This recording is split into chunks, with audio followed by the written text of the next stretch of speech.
Memasuki libur Natal dan Tahun Baru, arus lalu lintas di ruas tol Sigli Banda Aceh meningkat. Peningkatan volume kendaraan mulai terjadi sejak tanggal 18 Desember lalu, di mana rata-rata kendaraan yang melintas mencapai 5.500 kendaraan. Branch Manager Tol Sigli Banda Aceh, Totok Masyadi, mengatakan angka ini meningkat dibanding hari normal dengan volume kendaraan yang melintas hanya 2.950 kendaraan.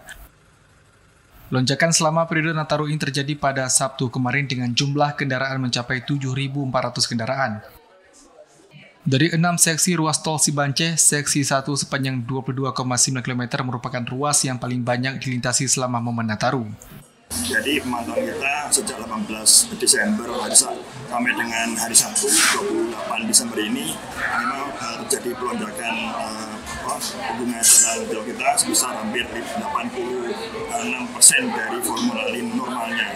Jadi akumulasi dari 18 Desember sampai 28 Desember ini volume lalu kita sebanyak 61.076 kendaraan dengan rata-rata sekitar 5.552 kendaraan.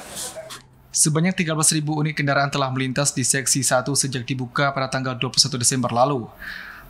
Selain memperhatikan kecukupan saldo uang elektronik, pengendara dihimbau mematuhi ketentuan dan tata tertib di jalan tol. Selama momen Nataru, pengendara juga bisa memanfaatkan fasilitas rest area kilometer 54 yang dibuka selama momen Nataru hingga 2 Januari mendatang. Dari Aceh Besar, Arman Konadi, TV Aceh melaporkan.